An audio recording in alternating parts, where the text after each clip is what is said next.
Hello, everybody. This is Pinnacle of Light with Mary to Change Radio.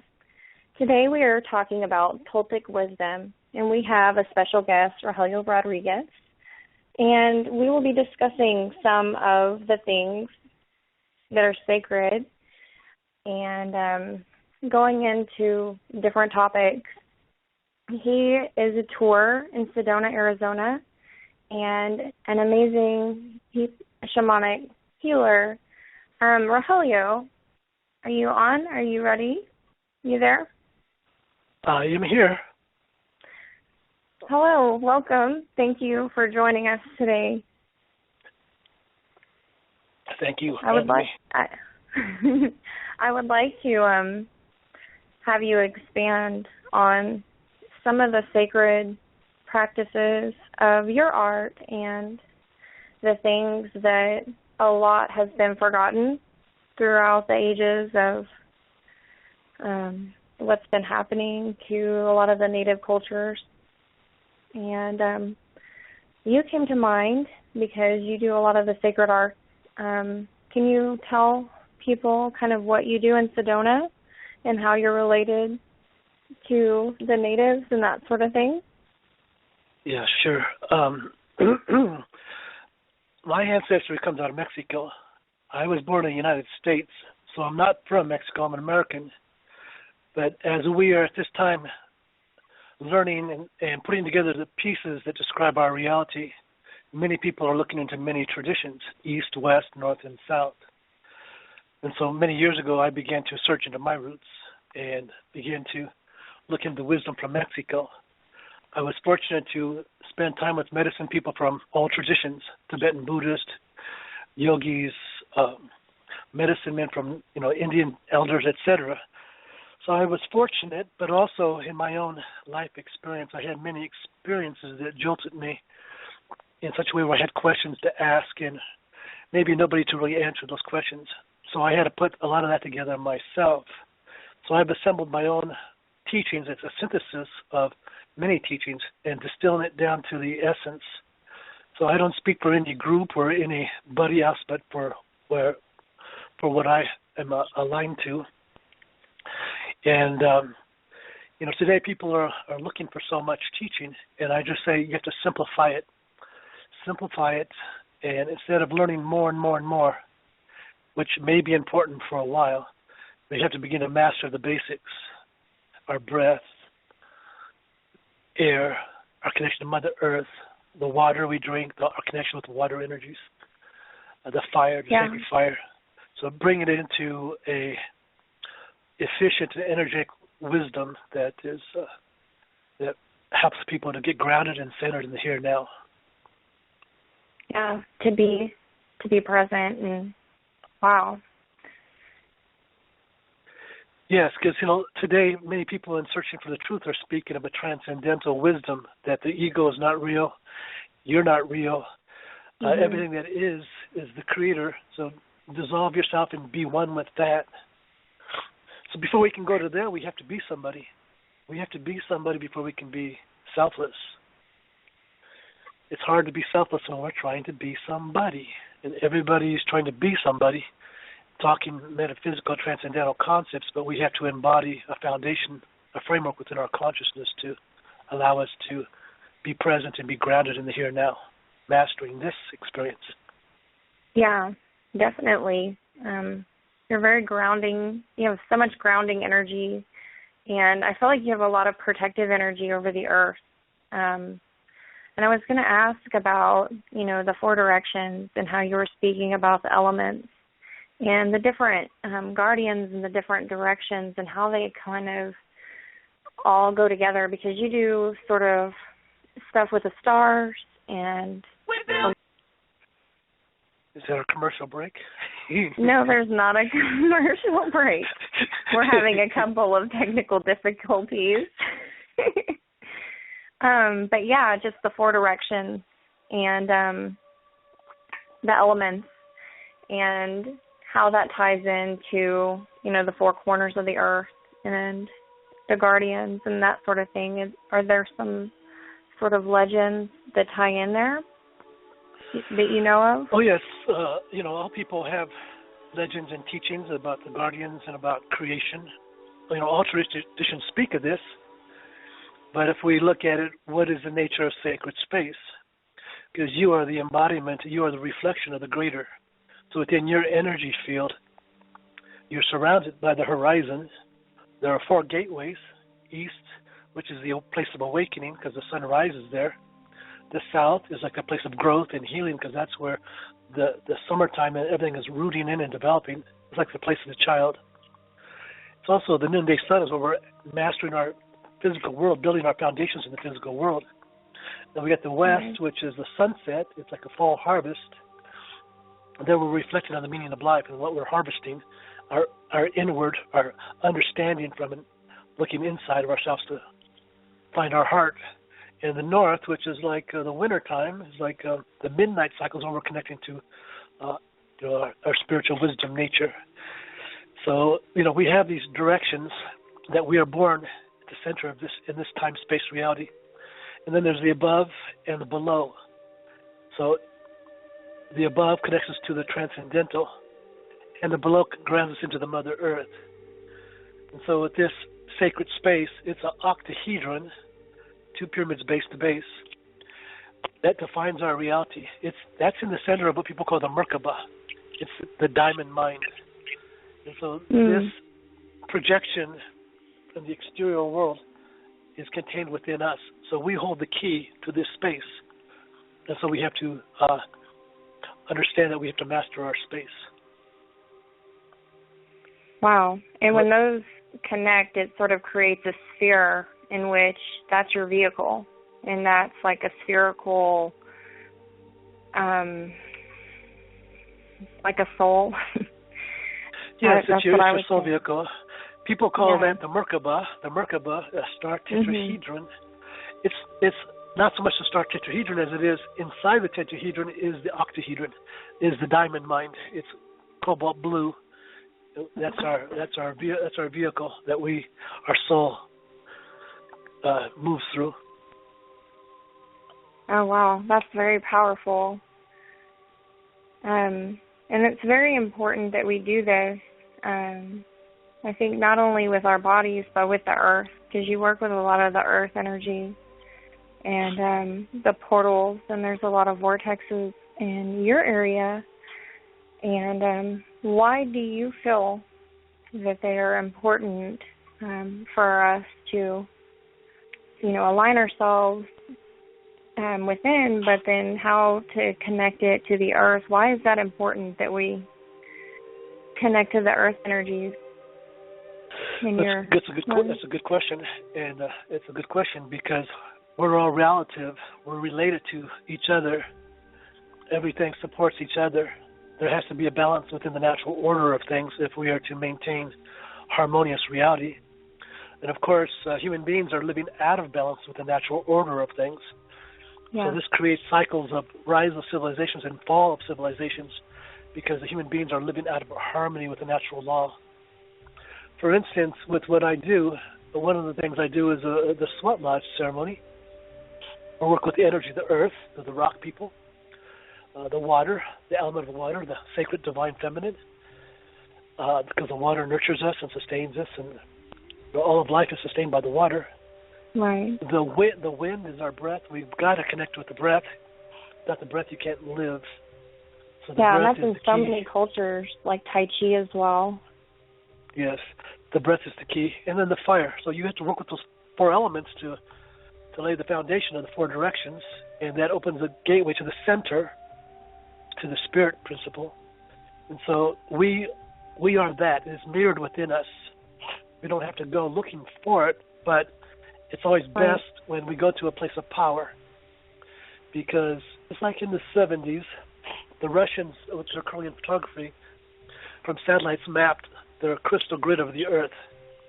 And if you see this crystal grid of the earth, it's the dream catcher of the Native American. And the dream catcher, the spider, woman's web, is mapping the acupuncture meridian grid of the Mother Earth. Mm-hmm. So when you have acupuncture meridians, you've got masculine yang points, you've got feminine yin points, and you've got neutral balance points. Oh, wow. So the Earth has these points. Human beings have chakras. Earth has 7 continental chakras. So the Earth is a living being. We have our human dream, our human goals, our human ideals, but the Earth Mother has her dream. She has her dream and her balance, her cycles of time that we are a part of. So we're coming to these power points to connect to the dream grid, portal as you call it, so we can begin to attune ourselves to the planetary dream and become planetary citizens, transcending the boundaries of nations and separation through ego definition. As we become planetary conscious human beings, then we begin to hold the light to bring in a new frequency for the new time that is coming to bring heaven on earth. Yeah, that's exactly how I would have said that, but different, but similar. That's amazing. We're on the same wavelength. Yeah, we're on the same wavelength, huh? Yeah, for sure. So many people are on this wavelength. Many people are awakening to this, and they have to hold their faith, hold their intent that what they do matters, what they intend, what they do with their ceremony, what they do with their connection to earth and sacred places. It matters. And as more and more people begin to awaken in this way, we can do a consciousness shift because human beings are opening the door to the next frequency. Right. And vice versa. The next door may be opening, shifting us to that opening. So it goes both ways. Yeah. So these leyline energies or these crystal grid over the earth, I've been told, they also have to do with dragon energies and that sort of thing. And so why is it, for people who didn't get it, why is it important to meditate on these points for this crystalline grid? Is it helping the earth? Is it helping us? Of course, because you're connected to the dream catcher of the Mother Earth, to the spider web. You're connecting to the power nodes of the power point. This dragon energy is the life force of the Mother Earth herself. As the Mother Earth is a living being spinning on her axis, generating life field, magnetic field, her energy moves through the body of the Earth into the atmosphere, bouncing off the ionosphere through lightning storms, bringing a lightning bolt back down to Earth. So we've got this circuit of lightning from sky to Earth and going back up, a circulation going through the Earth. Some places they have high lightning strikes. Lightning creates ozone, which again protects the atmosphere. So this lightning energy is moving through the Earth, and it's going into the mountain pinnacles. The mountains, like pyramids, like temples, the mountains hold power. So this lightning energy is moving through the Earth and converging in these places that hold power. So when people come to these areas, the mountain areas, other areas, but the mountains especially, Sedona with Red Rock Mountains, you come here, it's like a jolt. It jolts you because you feel the power in the beauty of the mountains. You feel the power of the Mother Earth in these places. And so this lightning energy moving up from the Earth, this is the dragon energy. This energy is an extension of the Mother Earth's consciousness and can take form of ethereal dragons, cosmic dragons coming through this lightning power. Now, maybe in some the mythologies and traditions, those dragons are extraterrestrial craft that were in the skies that left a trail of fire. But from a shamanic point of view, these energies, distinct from that, are just the actual energy currents of the Earth Mother herself and their projection of her consciousness. And they are the guardians of her sacred places. Wow. And so that's sort of been lost to us for so long, that part of consciousness. And we've been living in other rhythms and cycles. I think we're going to go on break, but that's amazing that you can break that down for people like that. I'm going to have to re-listen to this and hear it, but we're going to go on break, and then we'll have a couple callers try to call in a little bit. And sounds good. Sounds good. Thanks. Okay. So just stay on the line. Okay. I have a bit of an allergy. I'm congested, so my voice is a little bit hoarse. Do I sound okay? Yes, just mute it for a minute. You sound wonderful.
Okay, and we're back. I was on mute there. Okay. Okay, this is Pinnacle of Light Radio with Married to Change Radio, and we were talking about, Rahelio, what were we just talking about? The directions and the dragon energies? Yeah. Well, we were talking about why do you want to come to these places, and what is our relationship with the earth and our responsibility as light workers or as people who are becoming awakened to a greater destiny. And so you come into these power spots. Okay, go ahead. Go ahead. I'm listening. I wanted to hear what you had to say first. Okay, so we come into these power spots because these are activation places for people to remember themselves, for us to connect with the planetary dream, for us to begin to remember that we're connected to the Mother Earth, and that before we get too far out in our metaphysics, we have to simplify it, connect to the earth, to the sky, to the wind and the water, to the sacred fire. Keep it simple. Ground yourself in the mastery of your space, your sacred space, and from there, it comes out from there. Oh, wow. So I have an affirmation that I'd like to share, and then I have another question for you. And this affirmation is, I am healed and empowered through my visions. My life moves forward. And I think that's important because we have to sort of align to these energies. Because if not, things are sort of being disrupted because the earth is, like, energetically speaking, saying this does not fit in with how things are going to shift forward in a positive way. But yeah, so I was going to ask you about these energies and the different dragon currents. And does each direction have a different animal? Are you familiar? Like, what is the legend concerning this dragon? Because I know it transcends many cultures. It goes to Avalon, it goes to China, and some other cultures with the whole dragon energies and dragons in general. Well, first let's talk about your affirmation.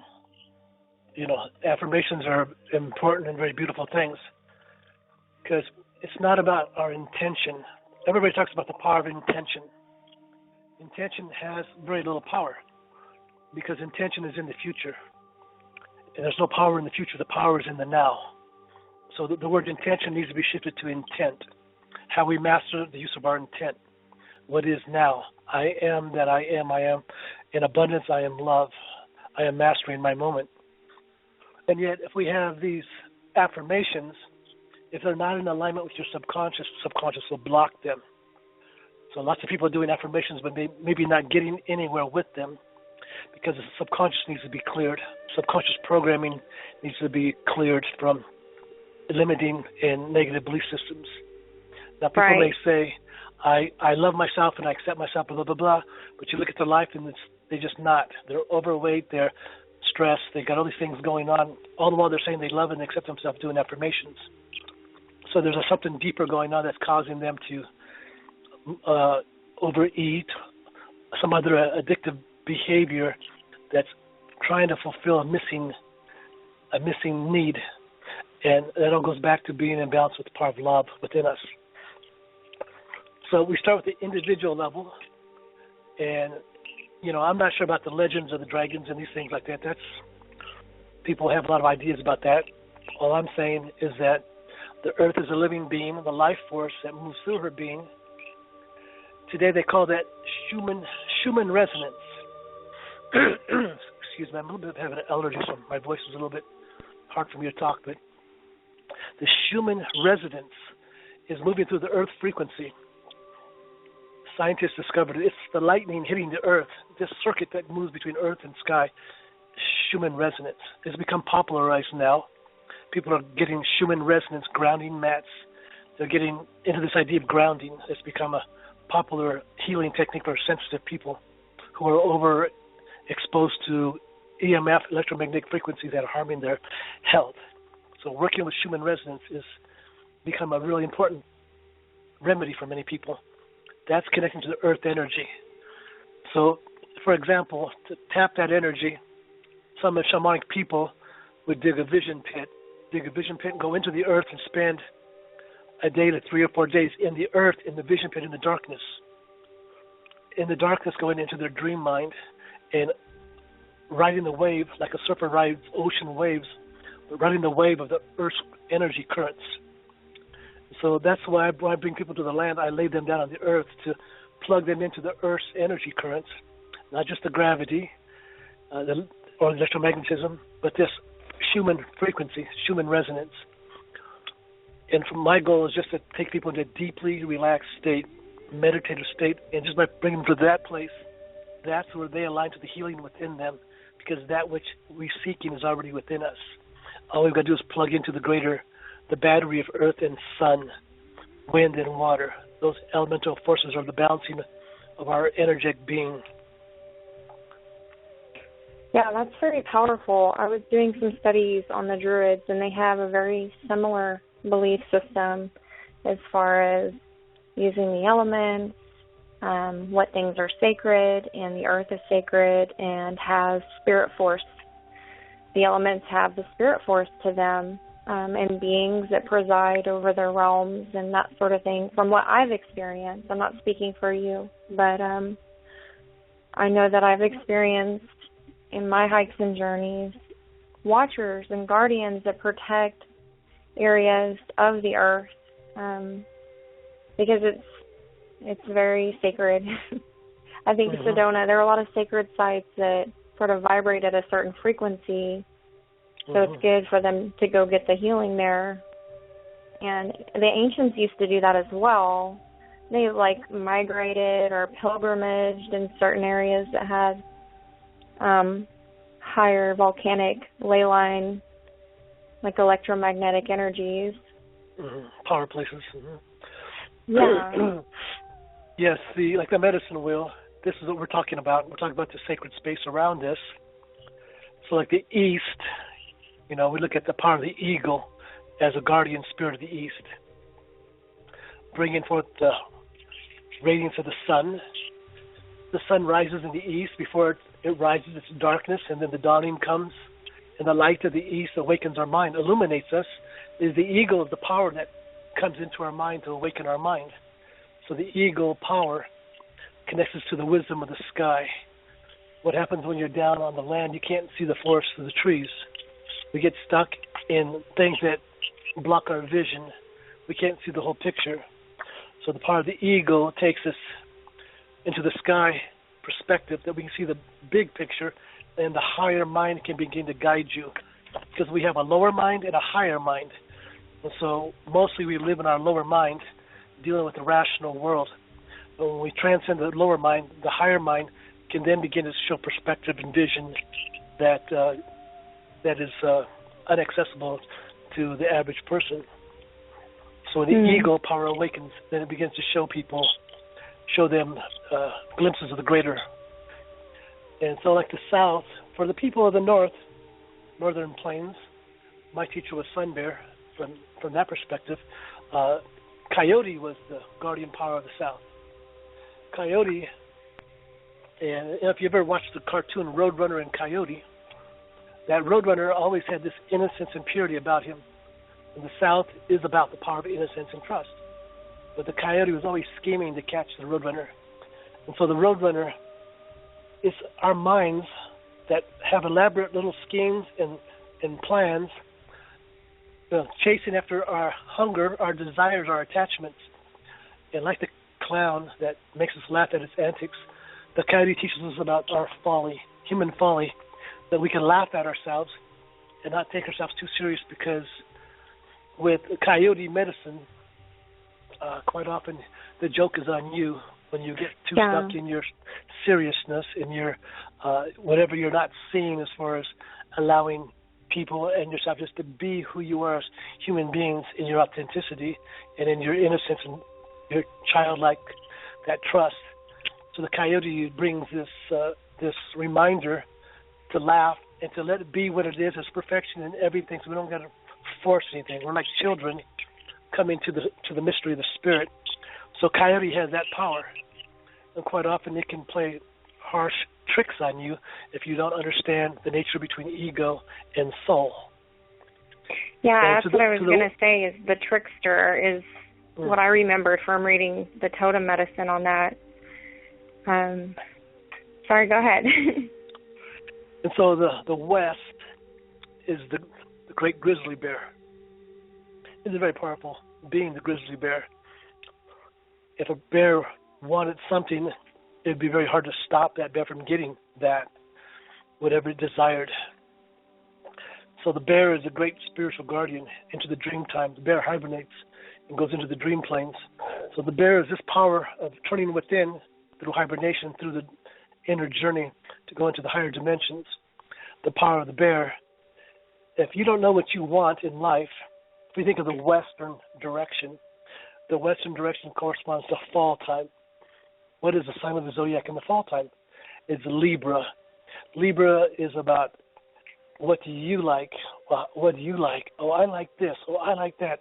And everybody's looking at what everybody else idealizes and values. Sometimes people say, what should I do? You should do this. You should do that. And then you do what people tell you to do, and then say, shucks, I shouldn't have done that. I should have listened to myself, listened to my own inner knowing. Instead, I listened to that. Now I have a painful lesson because I didn't trust my own knowing. So the West is about looking within. The sun is going down. It's no longer out in the daytime world to be objectively outside of ourselves. Now it's going inward. It's a time of putting external world to rest and looking inside to understand the meaning of our life. So we find the path of our heart. The heart is the power of Venus. And Venus is the power of love wisdom. So when we begin to connect with what is truly meaningful within our own depths of our own soul, our own heart, then we align to that power of that grizzly bear. And that grizzly bear gives you the strength to accomplish great things. First, you've got to turn inward and leave the ego to align to the soul. So that's a shift of perspective there.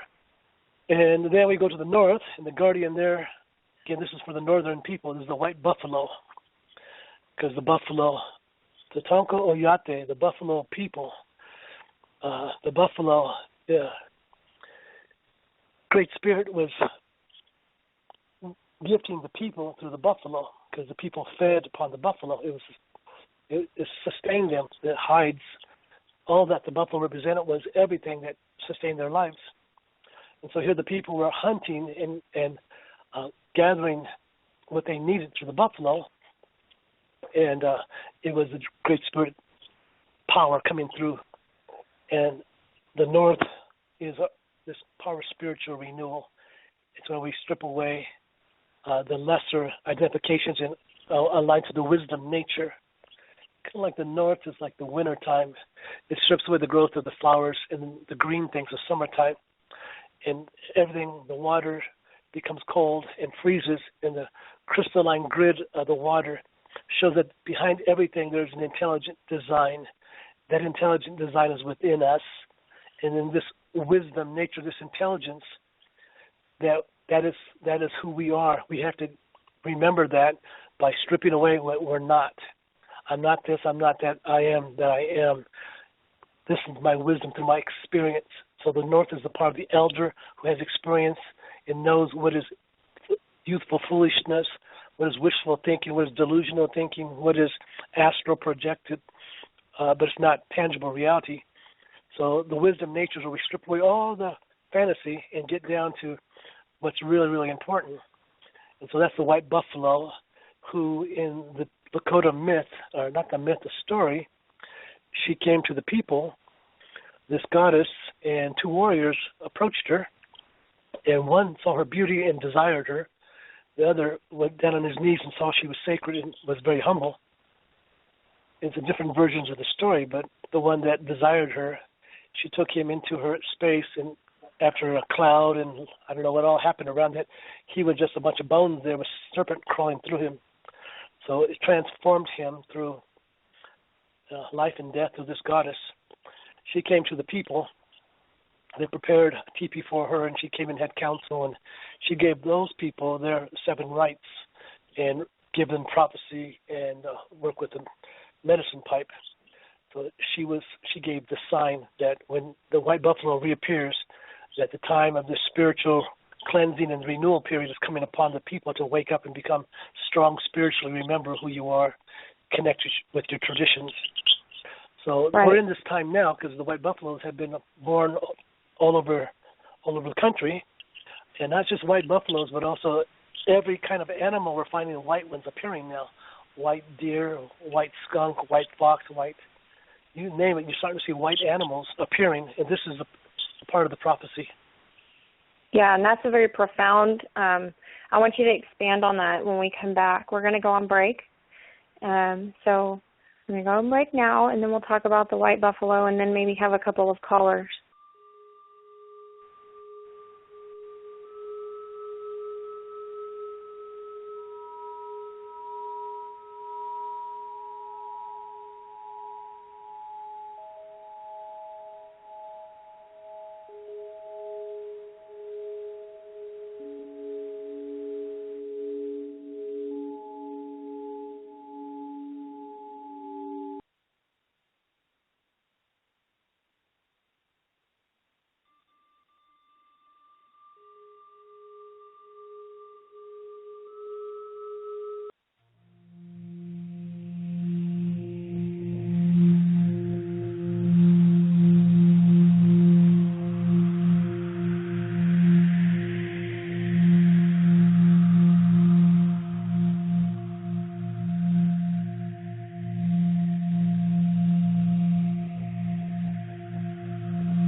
Modes of expression are inherently subjective.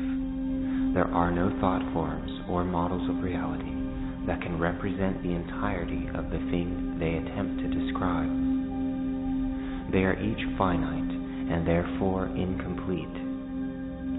The reality revealed through spiritual vision, however, is free from the restrictions of linear definition.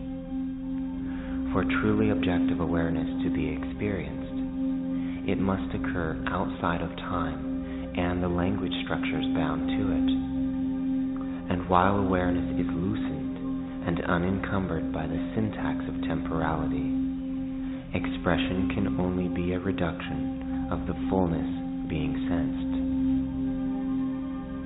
The first description is the first limitation of the infinitude of existence. All that gets defined becomes ordered into a context, into a structure. And this is Pinnacle of Light with Married to Change Radio.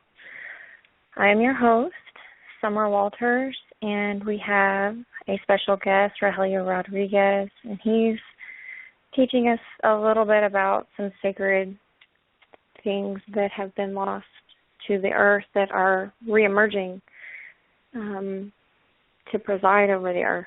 Rahelio, are you there? I am here.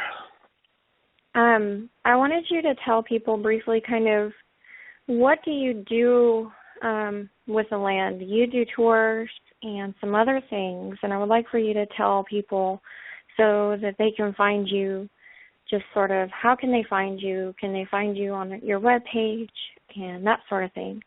Because I know you do healing for people, right? What exactly? Yes, yes I do. What exactly do I do?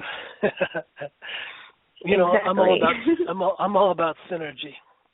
Synergy. I've been very fortunate that I had a awakening, kind of a jolt young in my life that put me on the path of study and experience that led to where I am now. And everything I was doing was really about my own quest. As I came to Sedona in 1987 on the summer solstice, I arrived, and I became a guide here, a Sacred Earth Tour guide, Vortex guide. Mm-hmm. You know, I began to work with people and see all these people coming and work with them, seeing how ungrounded they were. They're very excited, ungrounded, and how there was so much they needed to they needed to understand and learn. And so I began to have an opportunity to work with people to begin to develop my own system. And it gave me a chance to, go into the ceremonies and go into, I've always been very fascinated with astrological study. And it's like kind of a quantum physics of consciousness. Astrology holds a very important key, especially when you see it through other cultural points of view, especially medicine wheel and shamanic perspectives. So I first was an astrologer and then began counseling people. And then in counseling them, seeing their wounds and their problems and their fears, begin to learn how to heal them and clear them of that mental anxieties, etc., connecting them to the earth, grounding and ceremony with the earth mother, to the frequency of the earth mother. And so everything I did began to connect with pieces of a teaching body to mind, emotion, spirit, Mother Earth, kind of a well-balanced approach. I perform weddings. I do various ceremonies. I take people on the land hiking. And I do a drum blessing ceremony when I take people out on the land. When I lay people down on the red rock or on, I got some Mexican rugs I lay them down on. And I put the drum beat, the heartbeat of the Mother Earth through their body and take them into altered states. Take them into deep inner peace. And that inner peace, they connect with the healing power within them, connect with the energy current of sky and earth, wind and water, and have an experience that is very healing, and the vision they have may be very powerful and be a high point of their life. And so the SWAT Lodge ceremonies I do are very powerful like that also. I do a lot of teaching in that way. I don't have any formal classes. I just work with whoever happens to come to me or whatever groups make arrangements with me. But right. I'm on the web, www.rahelio.com. I'm on Facebook, Rahelio Rodriguez, and I write on there. I post on there quite often, and I answer questions on there. My posts are there for people to discuss. If they want me to respond, I will share teaching and my perspective on the nature of reality, and I'm always putting something out there to keep people thinking and focused on being present and grounded and holding positive vibration. They can call me also. My number's listed. Okay, awesome. And that's wonderful that you do that. So your sweat lodges, I know you mentioned you do yours What shape again was it that you used, and why is that important to? Because there are many ways you can do a sweat lodge, and I know sometimes you have to take a tree from a certain growth point or direction or a certain type of tree, and then there are certain sacred things that you can do. If you don't mind sharing some things that you do from, your perspective. Okay. Well, whatever you do, you have to do it consciously. If you are taking tree saplings, you have to make offering to receive those things. If you're taking rocks, you have to make an offering for those things. You have to be conscious about what you're creating. Living in Sedona, in town, we had a drought for many years here, so whenever the wind would even begin to blow, it was a fire restriction going on. And I had many people coming to me who wanted to have groups for sweat lodge, and I had to cancel because I couldn't show up with the fire because of the restriction from the fire department. So I thought about how can I get around this and do something that I feel with integrity about. I thought about it, and I thought about putting the fire inside my lodge, and how was I going to be able to do that? And so I looked into it, and I got a Finnish wood-burning sauna. With the Finnish wood-burning sauna, there I have the fire in the center. Mm-hmm. Wow. My lodge is an octagon. Octagon is a sacred shape. It's a power shape. Look at the feng shui from the Taoists or from the Chinese. They have the octagon, bagua they call that. And in the shamanic movements, they dance to the 8 directions. The I Ching is based on it, 8 times 8, 64 hexagrams. My first drum, 8-sided elk-skin drum. So the 8 sides, ancient cultures understand the power of 8. Because you have the 4 directions are gateways of power, and then you have the midpoints. And those midpoints, from an astrological point of view, in the biblical revelation, there was this fourfold being who was human being with eagle wings, lion body, and lion and bull feet, I guess it was. The zodiac was built into this being: Taurus, Leo, Scorpio, Aquarius. Those were the power gateways. We have these 4 directional gateways: spring, summer, fall, winter, equinoxes, and solstices. Within the midpoints, those are the power release of those quarters of the year. So you have an idea like, the middle of spring equinox to the summer solstice. The midpoint is, what do they call that? In the Druids, they have the Beltane, the fertility pole, and the rhythms are on the fertility pole. And the opposite point, Samhain, that's Halloween, or that's the gateway to death. The Buddha's liberation on that axis. So that's the veil is much thinner during those times to the spirit world, and so they're able to sort of manifest through matter, right, a lot closer to us on those sacred times of those holidays. And sorry, that just came through. Go ahead. Those are trigger points between the 4 gateways of spring, summer, fall, winter, equinox, and solstice points. Those midpoints are the power gates. So the power of death, Hades, Scorpio, Halloween is in that midpoint of that fall cycle. So that's where the veil is the thinnest for people going through the gateway between ego and soul through a powerful death transformational energy. Whereas in the middle of the springtime, that midpoint of Taurus is the fertility ritual. The maypole is like the sun, and the ribbons going around, or the planets going around the sun as we go through space. It's a fertility symbol. That's the phallic symbol. Kind of like the girls would dance on the pole dance. That's that fertility aspect that's very, very important. And that is Asherah, the Asherah pole, and that was the consort of, wasn't it Yahweh? That is also connected to that legend. And Mm-hmm. Yeah, I'm not so sure about that story. I know that a lot of that comes out of Sumeria as the oldest culture from the old world. And that those stories go back to Sumeria. And people are reinterpreting those writings now, those cuneiform tablets, and they're seeing a whole lot more light in what that was about. And that it was not just mythology and stories, but that was actual historical realities happening. It's called mythology, but it's very much a truth, and it's written all over the world. Do you have petroglyphs and that sort of thing out there in Sedona as well? Oh, we have a caller. Welcome. Hello, who do we have on the line with us? We have Infinity Blue from Married to Change Radio on the line. I just wanted to say, Summer, you are doing an amazing job. We're so happy to have you with the family. I am just really intrigued about your show tonight. I've been listening on and off, and I'm just, every time I come in the room, I'm like, I can't tear myself away.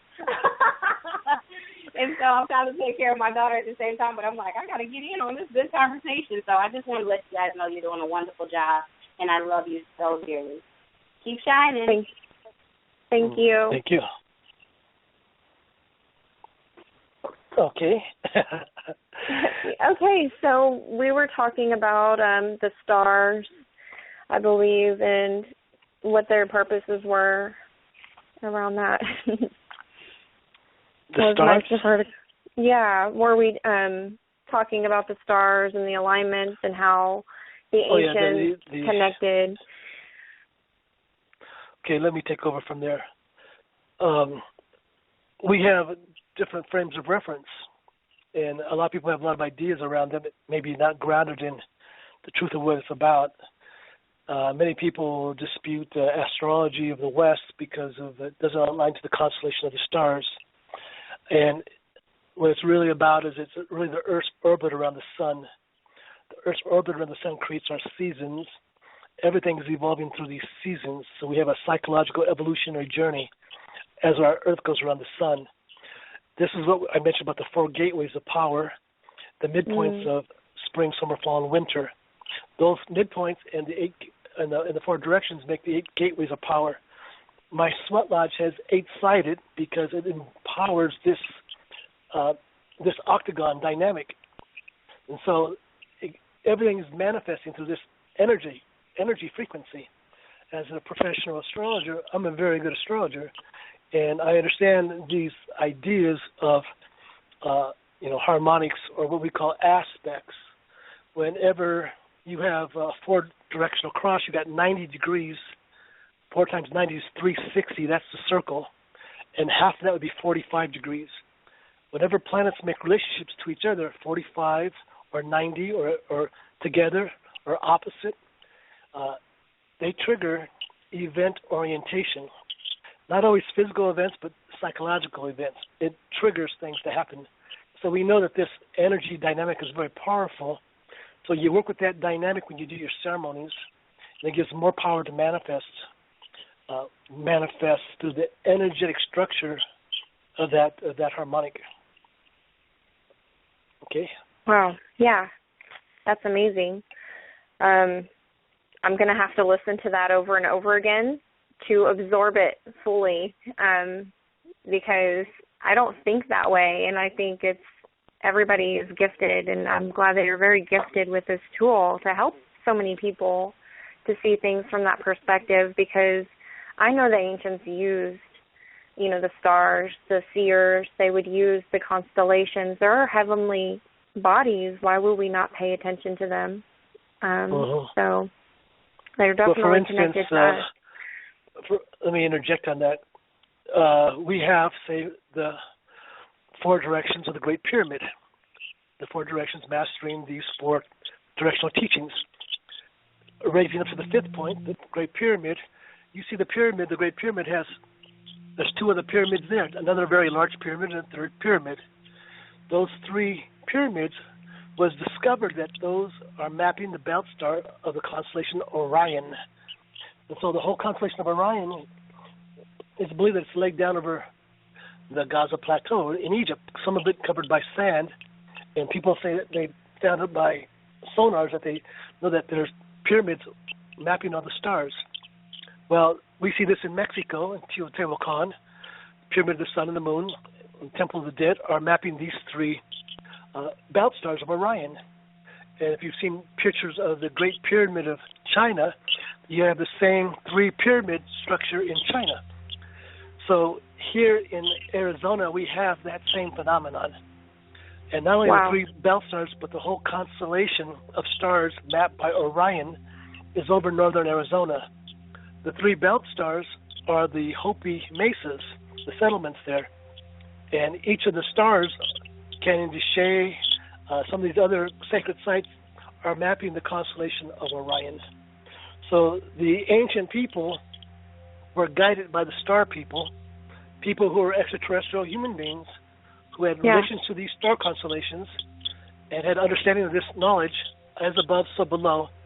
They put that wisdom into these ancient ceremonial places for us to remember. When we remember this, then it'll be the time when, again, we will be reconnected.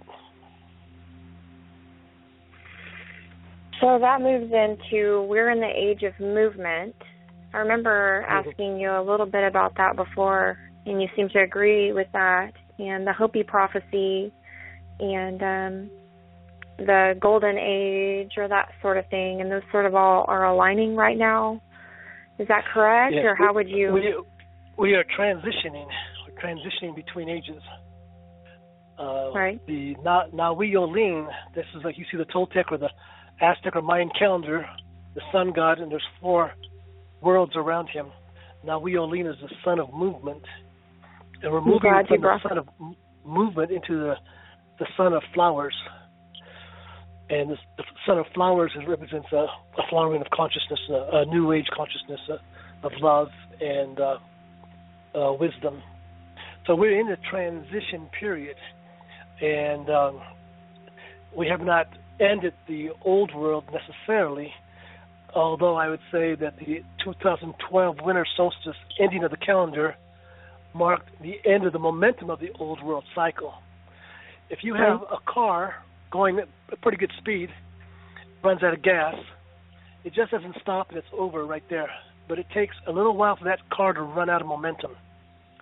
The old world is running out of momentum. It's running out of momentum. It's not sustainable. What's going on with this world that we're living in now, it's not sustainable. The financial institutions are not sustainable. A small number of people controlling all the money, or the majority of people that have little, that's not sustainable. The GMO and the chemical fertilizer, the pesticides killing the planet is not sustainable. Nuclear power, fossil fuels, not sustainable.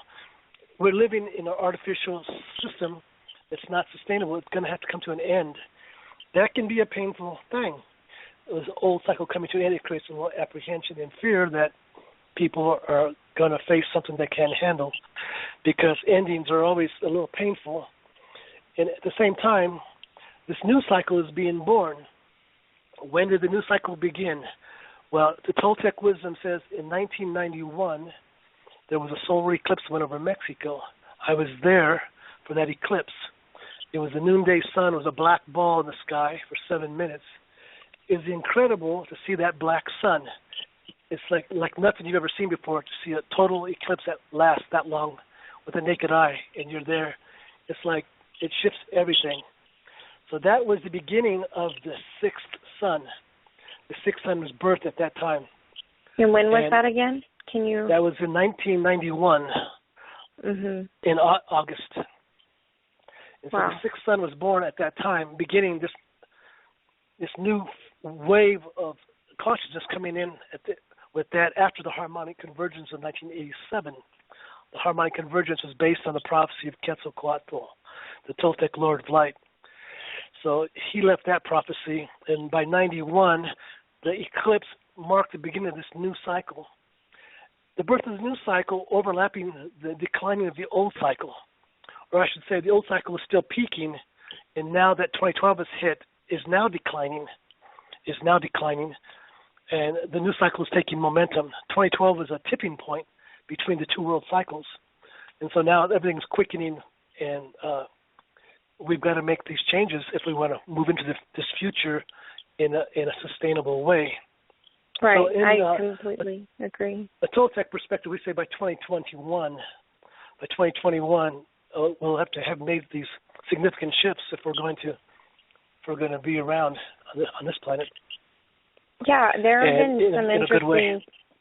Yeah, I've heard a lot about these crystal children, indigo children, rainbow children, just psychically gifted, intuitive, children that are here being born on this earth. And so we have to raise our vibration, like you're saying, in order to coexist harmoniously with the new energies that are coming in, because the old ways aren't, like you said, sustainable, and that's why we're going back to this sacred way. Mm-hmm. Well, I would say that the difference that we're talking about here is a third-dimensional perspective, which means survival of the fittest, duality. I have to survive. I have to take care of myself first. This more self-focused way of thinking. And many people are stocking up and are getting their guns, and they're afraid there's going to be conflict between the general public. If there were be, say, the electrical grid went down and people become criminal because they're hungry, or they're just criminal because they have a tendency to go to the shadow. So people are kind of fearful and uncertain about what that brings. So this is a third-dimensional way of thinking. It's about surviving and clinging to the material aspect of our life. If we cling to the material aspect of our life and there's a dimensional shift where we go into the fifth dimensional level, then you can get stuck in the third dimension, and you don't want to be stuck in the third dimension. You want to make the shift into the fifth dimension. What does the fifth dimension speak of? It speaks of unity consciousness, that we're in this unified field. What we do for ourselves to better ourselves, if we do that for others, we're all helping each other. It's cooperation. It's unconditional love. It's responsibility for what you're creating. It's willing to make sacrifices for the good of others. And so this unity consciousness, this awareness of a fifth dimensional level, we have to put our understanding into that to cultivate right thinking, to cultivate right understanding, to cultivate right relationship. We've got to do that to cultivate a right way of life, because as we move into the future, a dimensional door can open. And how this is going to look, what it's going to be like, there's different ideas, different traditions have spoken of it. The main thing that we have to master our minds so we don't, have fear, confusion, that we don't give our power away, that we don't cling to the false, so that we can develop and stabilize ourselves in the true nature, in our authentic nature. And if we do that day by day, making rectification when we're out of balance, to say I'm sorry, to make things right, to do by example, to show your truth, not just talk about it, and to work as a greater good of people who are saying, hey, we want organic food, or we want to live consciously, we create an alternative lifestyle that supports the earth and not kills the earth. As we begin to live by the choice of how we spend our money and how we begin to create our way of life, because we're all driving cars that burn gas and oil, and we're in the old system that's not sustainable. But as we begin to make choices with our money, then society can change.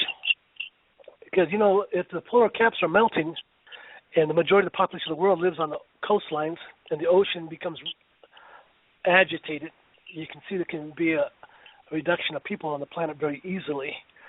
So it's important for us to begin to learn sustainable lifestyle, wild edible foods, plant medicines, healing alternatives, because our pharmaceutical system is not health promoting, it's symptom suppressing. And so human beings are starting to go back to holistic understanding that if everything were to break down, we could go back into being a tribal community, working together. And as we're moving into this time of greater awakening, if a group of people come together who are conscious, then that conscious intent can make manifest miracles. This is what the Lord Jesus had said in the past. He said, what I have done, you can do in greater things. And so as the time is coming, the veil of forgetfulness is coming off of us. And we begin to remember who we are. We will have greater faith in the universal truth. If you have faith, you can move mountains, is what he said to us. So as we have faith in our knowing and remembering who we are, and a group of us are coming together to create a new world, to drain forth healing upon the Mother Earth, to give birth to clean water, clean air, clean soil, sustainable life, plant and animal, in harmony with human beings.